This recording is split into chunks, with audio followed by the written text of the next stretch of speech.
ఆదాయం లేకపోయినా రైతు బంద్ ఆగిందా ఆగలేదా? పెన్షన్లు ఆగినాయా? రైతు బంద్ ఆగిందా? కళ్యాణ లక్ష్మి ఆగిందా? షాదీ ముబారక్ ఆగిందా?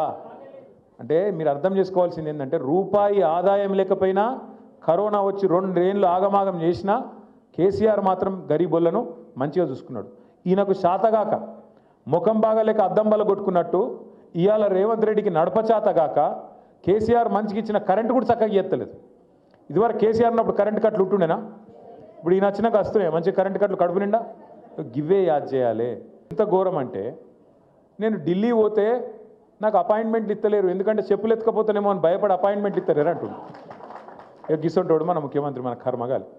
ఈయన కట మళ్ళీ ఈ అందానికి మనం ఓట్లేయన్నట. మళ్ళీ కాంగ్రెస్ వాళ్ళ అందానికి ఇలా 20 నెలల పరిపాలనకు మనందరం పోయి గుద్దులాడ జూబ్లీ హిల్స్లో. నేను అందుకే అంటున్నా, దయచేసి ఆలోచన చేయండి. రైతులకు అది చేస్తాం, పొలగాన్లకు ఇది చేస్తాం అని వాళ్ళే మాటలు ఇచ్చిండ్రు. ఇచ్చినాక ఇవాళ అడుగుతున్నాం ఏమైందా మరి ఏం సంగతి అంటే ఏమంటుండే తెలుసా ముఖ్యమంత్రి? నా దగ్గర పైసలు కోసుక తింటారా, ఏం చెప్తారు మీరు? ఇక నాకు గింత తెగించినాక ఏం చేయాలి మరి? మనం కర్రు గాల్చి వాత పెడితే మోసం చేసినందుకు మోసగాళ్ళకు మోసంతోనే కొట్టి జయించి మళ్ళొక్కసారి జూబ్లీ హిల్స్లో మీరు ఒక 50,000 ఓట్ల మెజారిటీతో గెలిపిస్తే అప్పుడు దెబ్బకు దయ్యం దిగుతుంది. లేకపోతే సుధరాయించరు ఇల్లు.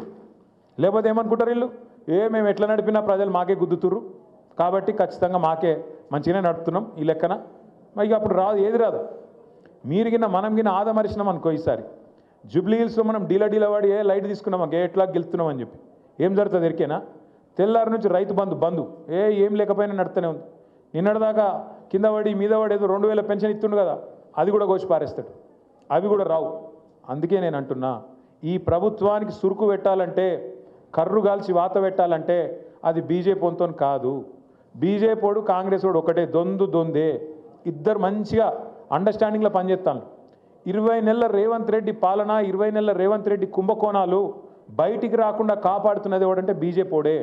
ఇవాళ మీరు ఆలోచన చేయండి, నా మీద కేసు అవుతుంది, కేసీఆర్ సార్ మీద కేసు అవుతుంది, మన పార్టీలో ఉండే అందరు నాయకులు గట్టిగా ఎవడైతే మాట్లాడుతారో అందరి మీద కేసులు పెడతారు.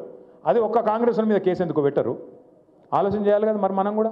బీజేపీ వాళ్ళు నిజంగా అంత పార్టీ వాళ్ళు అయితే, వాళ్ళు నిజంగానే నియత్ ఉంటే వాళ్ళకు ఎందుకు కేసులు పెడతలేరు మరి? ఇవాళ ఏం అక్కరున్నది నీకు రేవంత్ రెడ్డిని కాపాడేది? వాళ్ళిద్దరి ఎజెండా ఒక్కటే, మోదీది రేవంత్ రెడ్డిది ఎజెండా ఒక్కటే. ఖచ్చితంగా కేసీఆర్ బొండిగా విసికేయాలి, తెలంగాణ గురించి మాట్లాడేటోళ్ళు లేకుండా చేయాలి, మన ఇద్దరం ఆడుకోవాలి, మైదానం ఖాళీ కావాలి, మన ఇద్దరం ఆడుకోవాలన్నది వాళ్ళ ఎజెండా.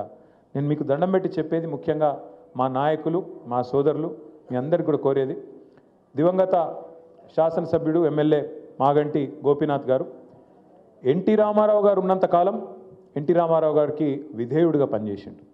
కేసీఆర్ గారితో చేరిన తర్వాత కేసీఆర్ గారికి విధేయుడిగా మనము ఎలక్షన్లో ఓడిపోయినా, కొంతమంది ఎమ్మెల్యేలు జంపుకొట్టినా, నేను అసంటోని కాదన్నా, మళ్ళా కేసీఆర్ గారిని ముఖ్యమంత్రి చేసేదాకా నేను ఎక్కడికి పోను, మీతోనే ఉంటా అని చెప్పి గట్టిగా నిలబడ్డ నాయకుడు మాగంటి గోపీనాథ్ గారు. మనం ఎన్నడూ ఈ 10-11 ఏళ్లలో ఎన్నడూ కూడా కులం పేరు మీద పంచాయతీలు పెట్టలే, మతం పేరు మీద పంచాయతీలు పెట్టలే, ఎన్నడూ కూడా మనం ఆంధ్ర తెలంగాణ పంచాయతీలు అసంటి వాటికి కూడా పోలే. మనం అందరినీ కడుపులో పెట్టుకొని, హైదరాబాద్ మహానగరం అనేది ఒక మినీ భారతదేశం లెక్క కాబట్టి అందరినీ కడుపులో పెట్టుకొని మనం